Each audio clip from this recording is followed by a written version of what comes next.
గౌరవనీయులైన పెద్దలు మరియు మిత్రులందరికీ నా హృదయపూర్వక నమస్కారం. ముందుగా నా స్వీయ పరిచయం. నా పేరు రేవూరి పూర్ణచంద్రశేఖరరావు. నేను ఆడిటర్గా గత 35 సంవత్సరాల నుండి నెల్లూరులో ప్రాక్టీస్ చేస్తున్నాను. మా ధర్మపత్ని పేరు శ్రీలక్ష్మి. నాకు ఒక కుమార్తె కలదు. ఆమె డాక్టర్ కోర్సు పూర్తి చేసి 2013లో డాక్టర్ శివపవన్తో వివాహం చేయడం జరిగింది. ఆయన కూడా కార్డియాలజిస్టు. వాళ్ళిద్దరూ అమెరికాలో స్థిరపడినారు. మన బ్రాహ్మణ విరాట్ పరివార సంఘం ద్వారా సంకల్పింపబడిన ధర్మాచార్య దర్శన యాత్రలో భాగంగా నిర్వహణ కోసం ప్రచార కమిటీలో ప్రధాన సమన్వయకర్తగా నన్ను నియమించిన గౌరవనీయులు మరియు వ్యవస్థాపకులు డాక్టర్ యజ్ఞం పవన్ కుమార్ శర్మ గారికి నా ప్రత్యేక ధన్యవాదాలు తెలుపుకుంటున్నాను. మన ధర్మ పరిరక్షణ కోసం మరియు హిందువులందరినీ ఒకే వేదికపైకి తీసుకొచ్చే ఈ కార్యక్రమంలో భాగం కావడం నాకు ఆనందకర విషయం. మన బ్రాహ్మణ విరాట్ పరివార సంఘం ఒక పవిత్రమైన లక్ష్యం కోసం ఏర్పడింది. మన సాంప్రదాయాలను పరిరక్షించడం, సనాతన ధర్మాన్ని పెంపొందించడం మరియు మన సమాజాన్ని ఐక్యంగా నిలిపే ప్రయత్నం చేయడం, హిందువులందరినీ ఒక వేదికపైకి తీసుకొచ్చి అందరితో సమన్వయంగా పనిచేయడం ఈ యొక్క విరాట్ పరివార సంఘం యొక్క ప్రత్యేక బాధ్యత.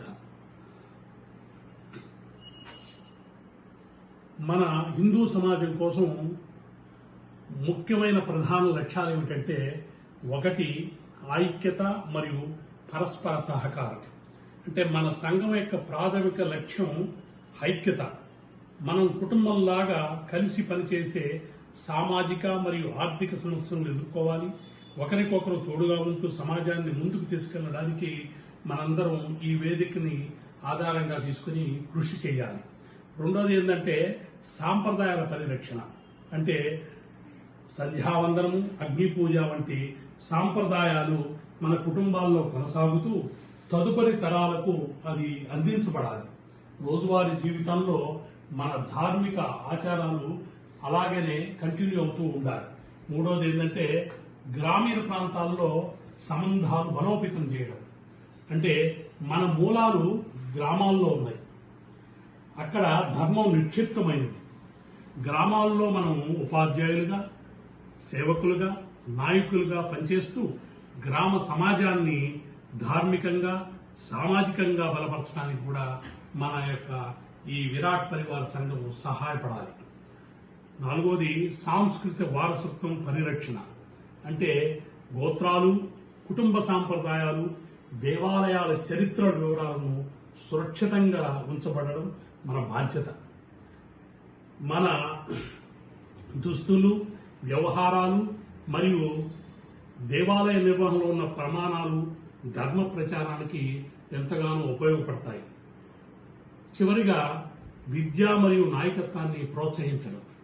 అంటే విద్య మన సమాజానికి ముఖ్యమైన మూలస్తంభం. మన యువతిని సాంప్రదాయ జ్ఞానం మరియు ఆధునిక విద్యలో ఉత్తమంగా ఉండేలా ప్రోత్సహిస్తూ వారు నాయకులుగా ఎదగడమే కాదు, సమాజానికి ఎంతో కొంత సేవ చేసేవారుగా కూడా తయారు చేయడం మన యొక్క సంఘం యొక్క ప్రత్యేక బాధ్యతగా నేను భావిస్తున్నాను. ఈ రోజుల్లో మన నిర్ణయాలు మన సమాజ భవిష్యత్తును ప్రభావితం చేస్తాయి. అందువల్ల సమాజ సేవలో మనం చురుగ్గా పాల్గొనాలి. కొత్త తరం మన వారసత్వం మీద గర్వంగా ఉండేలా ప్రోత్సహించాలి. స్వయం సంపత్తిపై మనం ఆధారపడాలి. స్థానిక వ్యాపారాలు మరియు ఉపాధి అవకాశాలను మనంతట మనమే సృష్టించుకోవాలి.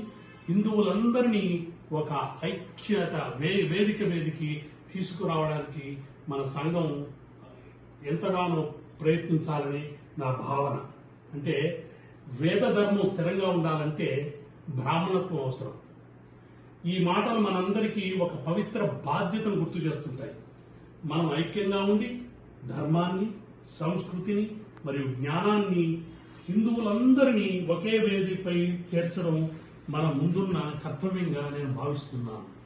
ఈ అవకాశం ఇచ్చిన వ్యవస్థాపకులు, సంఘంలో ఉన్న ప్రతి ఒక్క మెంబర్కి నా ప్రత్యేక ధన్యవాదాలు తెలుపుకుంటూ ఇట్లు మీ రేవూరి చంద్రశేఖర్.